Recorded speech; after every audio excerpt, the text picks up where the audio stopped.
Welcome back. This is Arise News. You're watching the morning show with me, Biola Labi. From buying Netflix stocks in the U.S. to Jimmy Choo stocks in the U.K., investing in a dementia home in Austria, to investing in cow sperms in Omaha. From investing in oil palm in eastern Nigeria to exporting charcoal, from investing in gold bars to buying foreclosed homes in Atlanta and renovating and selling them off. My guest, Motunrayo Adefamoti, does this and so much more for investors at her investment management firm, Money Stewards. She manages a growing portfolio made up of a mix of European, Asian, and North American stocks, bonds, mutual funds, exchange trades, forex trading, commodities, agriculture, real estate. Let's just say she is an investment guru. Welcome to the show, Motunrayo. Thank you very much. Well, you do find the unfindable when it comes to investment. Oh yes, it's my job to find the gold mine. That's and it. Put my investors' money to work, give them excellent returns. Fantastic. So tell us a little bit about some of the unusual ways in which you have found when it comes to investing, some of the unusual investments you found. Honestly, we do quite a lot. One of the things I enjoy the most is actually the investments I do in America, because there's so much more in that country. It is truly the land of opportunity.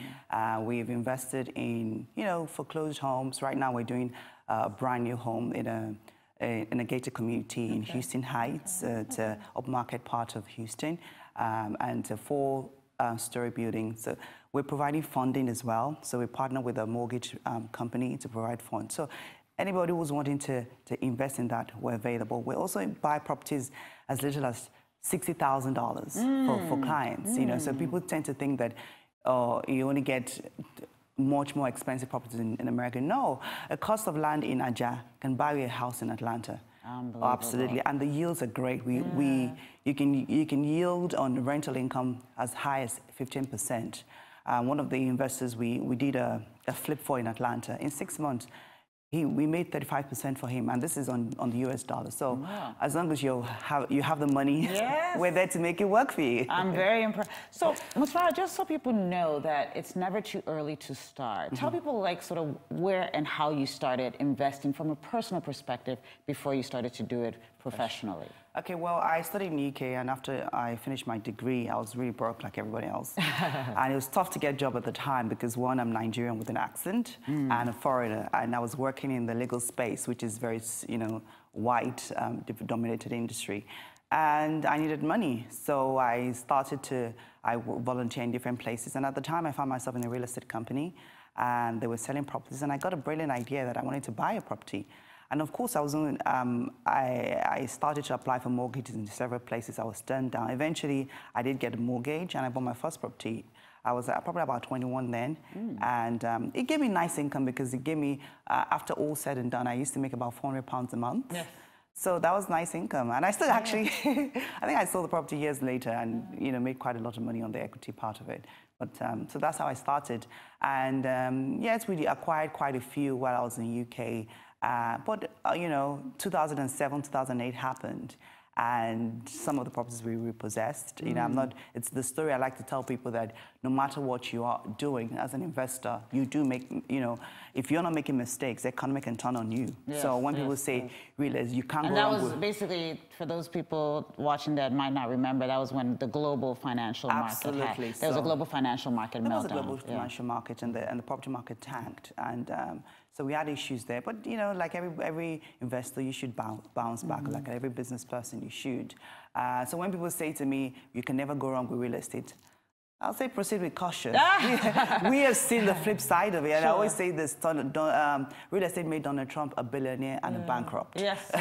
And many times over, many times. Absolutely. One of the things in your bio that we talk about is gold. And we had a brief conversation about gold. Tell people a little bit about investing in gold and what your take is. I mean, just your take on gold and investment, because that's also something people always say, especially women. They always sort of feel like buying gold is another way of putting money aside for a rainy day because you can sell that. What is your opinion on that? I'm curious. I mean, if you traditionally, people tend to buy gold, the jewelry kind of gold, and the truth of the matter is that when you do return the money to get the money back, you don't get as much as you paid for it. We know that. So that's one way of it, and it's not like every other jewelry that you could probably throw out. So that's one. Another way of investing in gold is coins. You know, you can buy the coins, but be very careful because, you know, there are a lot of fakes out there. That's the truth. And the third way of investing in gold is when you actually buy the gold bars. But you have to bear in fact that there's you have to bear in mind that there's storage fees and insurance to be paid, and you can't really do much with gold bars because you can't even open it. But I guess you pet it every day, like, oh, I have a gold bar. You pet it, but don't open it because when you open it, you devalue it. And I think it starts to also, like, if you touch it too much and all that stuff. Of course, like, the value most of the time you don't even see it. It's somewhere in London or whatever, or wherever it's stored. You might get a visa if you have lots of it. So go look at your gold. And the last way to buy gold, obviously, is the exchange traded funds, the ETFs. That's if you look, I call it the gold market, the stock market of gold. So that's another way of buying gold. I probably prefer that because that one you can just trade on your online platform, which is what I like to do. So if you can do it in commodities, gold, you know, whatever a particular instrument you want to, you can just register on an online platform and trade all day. When you look at your clients and when you're talking to your clients, what type of things are you telling your clients today when they're looking at investments? What type of things are sort of out there and instruments that you're looking at and you're advising clients to take a look at? What's interesting right now? Well, bear in mind that most of my investment is outside the country. Was that strategic? Was that intentional? Why are most of your investments outside of the country? Okay, there's a personal story to it, actually. My husband and I, we wanted to invest in an investment property in Lekki. So we had some savings in the US and we brought the money in. It was at 200 naira to the dollar. And shortly after, literally weeks or months after that, the naira tanked further and we were still bleeding from that property. And I couldn't get over it and I kept, you know, thinking about it. And I remember coming across the phrase that, you know, opportunities come after disaster. So I decided that there must be something I can do. And if I experience this, maybe a lot of people are experiencing that as well. And so also at the time, my father unfortunately passed away. And I remember it was during the time where there was restriction on your card spending. So you couldn't spend more than $1,000. And my father was in India going through operation. There was I mean, he went with my mom and his personal doctor and my brother. So you needed cash. And like $1,000 a day was not going to work. They couldn't access money during that time. Ended up bringing him back to Nigeria without doing the procedure. And I thought to myself, the money was there, but he couldn't access it. And, you know, and I'm thinking, people are...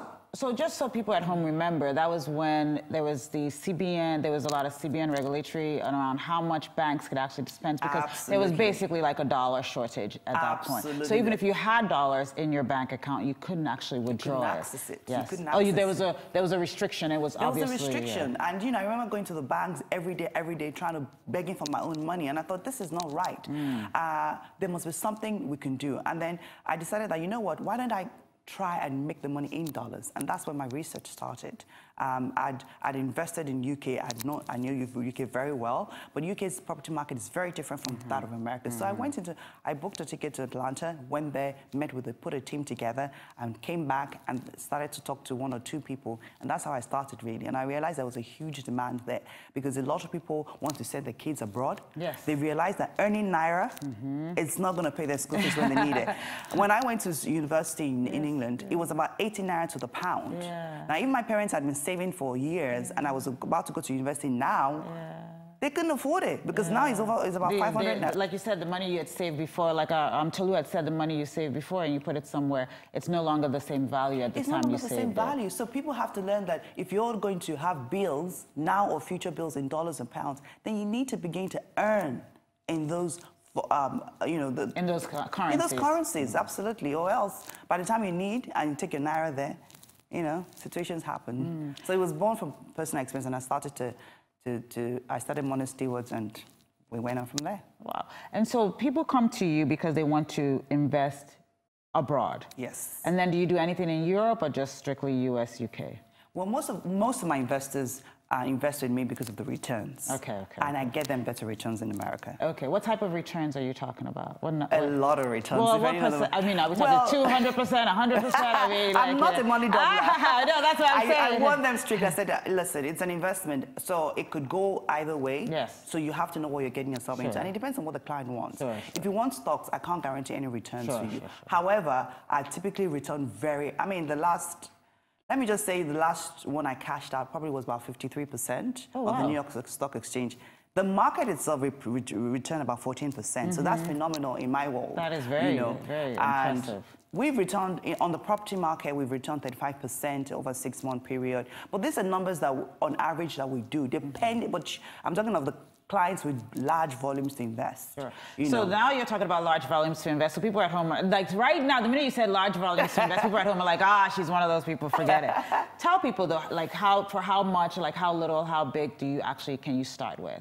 Well, you can start from as little as maybe, do I have to put a figure to it? I think it's important for people to know that, I mean, there are other investments they can do smaller, but if someone is looking to do an international investment, what are your, like, what does that okay, let me just break it down like this. If you're looking to buy a property, want to flip the property, you want us to do that for you, it depends on what, because we have to find the project. Sure. So it could be as little as $150,000, $200,000 and upwards for you to actually successfully flip a property and make excellent returns.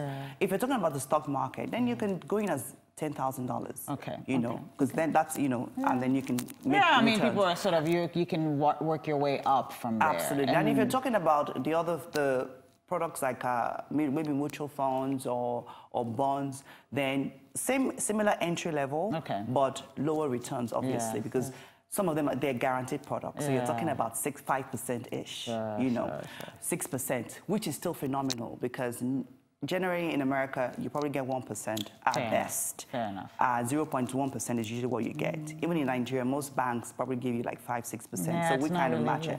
That's savings is not where you make your money. But if you have to be careful because in America, if you're making 5% returns on the dollar, that's phenomenal because you have to understand that the inflation rate is 2%. So you're doubling your inflation rate. In Nigeria, the inflation rate is double digits. It's 16% right now.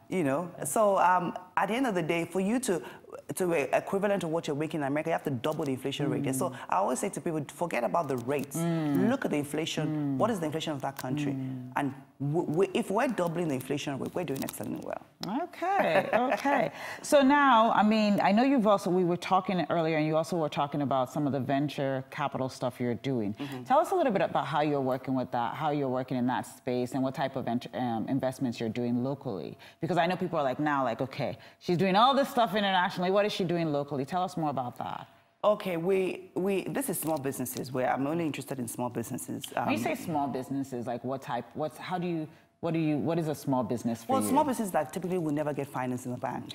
That's the kind of business that we're interested in. So a company that's looking to raise like how much? Little money, probably like 2 million-ish, 3 million. million. That's small. Those are the kind of companies you're looking for for your VC fund. Yes. So tell us a little bit about that and some of the type of historically, that small businesses they struggle to survive. So it's at 80% failure rate.